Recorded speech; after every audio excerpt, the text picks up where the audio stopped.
Hello, and welcome to Jonathan Tobin Daily. I'm JNS Editor-in-Chief Jonathan Tobin. Thanks for joining me for another discussion on the most pressing issues in the Jewish world. Please like, subscribe, and give us good reviews when you listen to the show. Now let's get started. An incident involving college students at a bar owned by a celebrity best known for sports betting and reviewing pizza isn't the sort of thing you'd expect to go down as a pivotal moment in the history of antisemitism and the Jewish world's responses to the hatred directed against it. But the viral story about a sign that read "F the Jews" at a Barstool sports eating and drinking establishment in Philadelphia, and the angry reactions to it by owner Dave Portnoy, may tell us a great deal about both the way Jew hatred has become normalized in 2025 and how clueless most responses to it have been.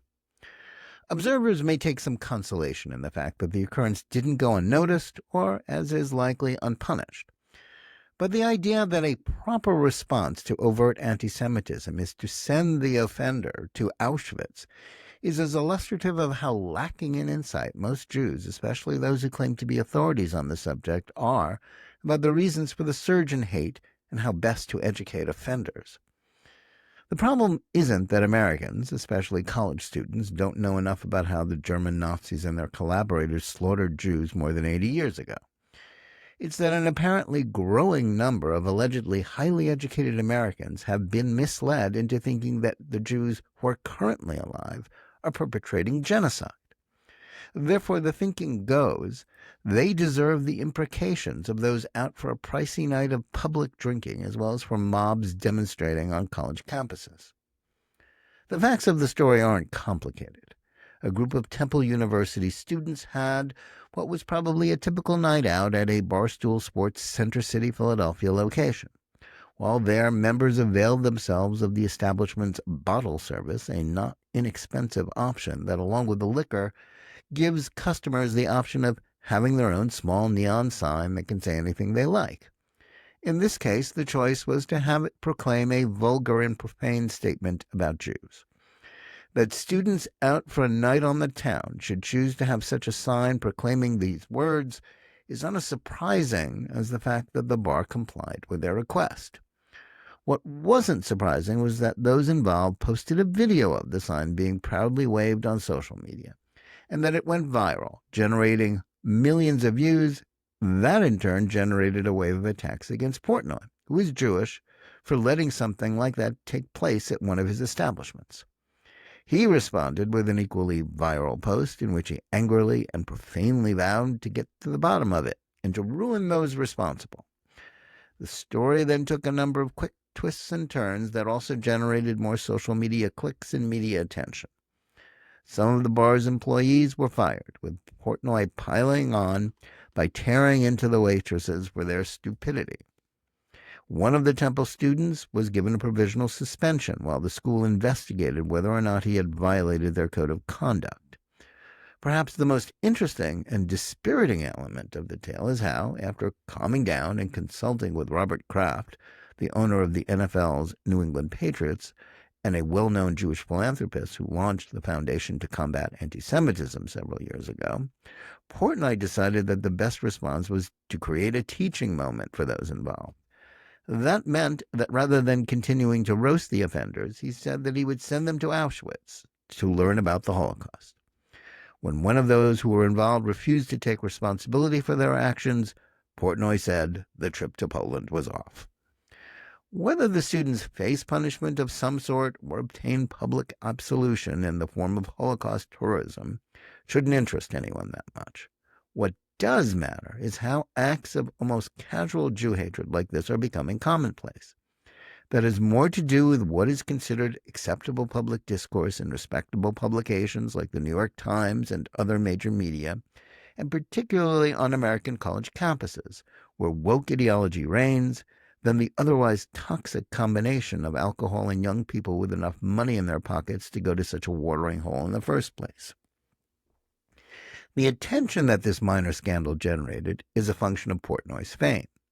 The 48-year-old is an entrepreneur who parlayed a newsletter about gambling on sports into something of a business empire involving bars, a podcast, and a host of other enterprises. He is a major presence on social media, and he's a frequent target for scathing criticism for what is often described as his toxic masculinity because of his abusive behavior and language directed towards women, as well as his bombastic and profane comments about, well, just about anything. Whether you approve of him or not, he's also come to be seen as culturally significant. A New York Times Magazine profile published in February referred to him as the person who exemplifies, quote, how the manosphere became mainstream entertainment, unquote. That piece, among others, sees him as the answer to the question of how to explain the changes in the culture and the alienation of so many adult males who feel misunderstood and out of place in what passes for polite society these days. And if that wasn't enough significance, the Times, which disapproves of Portnoy's politics — he's a supporter of President Donald Trump, as well as his behavior — also anointed him as the nation's leading authority on pizza, a topic about which there is considerably more interest these days than the fine arts, literature, or foreign policy. So while hateful statements directed at Jews, even those posted on Instagram, are not in short supply at a time of rising anti-Semitism, the involvement of a cultural lightning rod like Portnoy is what made it fodder for both tabloid and more serious outlets. While Portnoy's anger about it was clearly genuine, that didn't prevent some in the chattering classes from claiming that the real culprit here wasn't a student who thinks Jews deserve to be targeted or restaurant employees who thought there was nothing wrong with that. Instead, some of those commenting on the incident were quick to blame Portnoy for it because he's a Trump supporter. A local news reporter also tried to get him to admit that the situation was enabled by what she said was Barstool Sports' culture of harassment. Think what you like about Portnoy's persona or the milieu of sports bars. The willingness, however, to blame the unprecedented uptick in incidents of Jew hatred, such as the one that happened in this particular venue, him or the current president of the United States, illustrates just how deep the denial about what is happening in this country runs. Anti-Semitism of this sort is never merely routine vulgarity, discourtesy, or meanness. Singling out Jews in this manner is the result of a broad cultural movement that, far from involving influencers like Portnoy, is rooted in ideologies that treat Israel and its supporters as uniquely evil. That is especially true since the Hamas-led Palestinian terror assaults on southern Israel that took place on October 7, 2023.